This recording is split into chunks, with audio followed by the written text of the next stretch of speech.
10 reasons why your email might be going into the junk filter that you may have missed. If your lovingly created email is going into your recipient's junk folder, then this can be a real issue. If your recipients aren't seeing your marketing, then they aren't buying from you. In this video, we're going to take a look at the top 10 reasons why this might be. We've purposefully picked 10 that people generally overlook. So if you have an issue with inbox placement, hopefully this video will help you to identify it and to easily fix it. For your email marketing to receive good inbox placement, your send volume needs to be consistent. This means that you are then a visible, known quantity to email filters. If you go for months without sending anything and suddenly send out a campaign, there is a decent chance that your email will go into the junk. This is because filters penalise senders that don't have a visible history to them. If your previous email campaigns have not received many clicks or reads, then this can be classed as low engagements. This history can be seen by spam filters. Now, it's very common that they penalise senders who regularly receive low engagements. They often filter their subsequent emails into the junk folder. Now, the fix for this is to make sure that your data is properly opted in and your email contains a very clear call to action. If your data hasn't had regular housekeeping, then over time it can start to degrade. If this happens, then your list could contain a percentage of dead domains, and this will cause more bounces. Spam filters will routinely penalise senders who have a high rate of bounces, and this generates negative sender reputation. This poor reputation means that future sends could start to run into inbox placement issues. Verification of the sending domain is quite a big one. If you've got a junk folder issue, then this is the first place to look. If you're using third-party email marketing software to send your emails, then it's really important to have this in place. Domain verification effectively involves adding a seal of authenticity to your send. This ensures that spam filters will see this as a trusted source.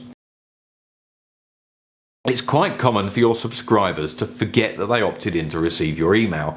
This means that they will often mark your email as spam when they receive it. Now, when someone marks an email as spam, the results are automatically passed back to the spam filter. When this happens, the spam filter will remember this negative history and will mark future sends as spam. Now, the fix for this is quite easy. Simply add a small line of text at the top of your mailer, just reminding people of why they are receiving your email. Again, this is a really easy one to fix, but it's very often overlooked.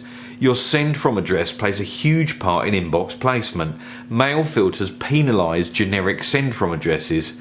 Now, these could be addresses such as sales at, offers at, news at, marketing at. It's quite common to see emails from these mailboxes routinely filtered to junk. If you are currently using a generic send from address, try changing it to a name at. It's a dead cert that you'll get much better inbox placement doing this. If you're sending out emails that contain images as part of the design, then it's really important that you make sure that file sizes are as small as possible. Each one really wants to be underneath about 100 kilobytes ideally. Again, this is another category that spam filters routinely penalise senders for. If your mailer contains a few images where the file sizes are quite large, then this is a fast-track way to the junk folder. A great way to shrink file sizes down is to use an optimization tool such as tinypng.com. People often check the body text of their mailer presents for spam phrases, but the one that a lot of people overlook is the subject header line. It's worth making sure that the subject header line doesn't contain any spam phrases and also will create interest with your viewers. If viewers don't find it engaging, they generally mark it as spam, and it can then affect future sends. Now, lots of decent email marketing software will contain a pre-flight checker that will scan the subject header and the body text for presence of any spam phrases that could negatively affect your inbox placement. Now, this is another one that may not be immediately obvious, but if you've just designed a great looking HTML mailer, the amount of HTML code used does have an effect on the inbox placement.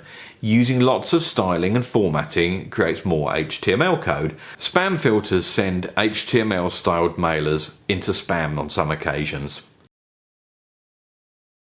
Now, we've seen quite a bit of this one, and it can have quite a negative effect on inbox placement. If you've had a flyer designed, it could be a static document with text embedded inside an image. If you want to recreate this as an email, you'll need to type the text, not have it embedded inside an image. People would often skip this part and just import everything as one big image, and this can have a real negative effect on inbox placement.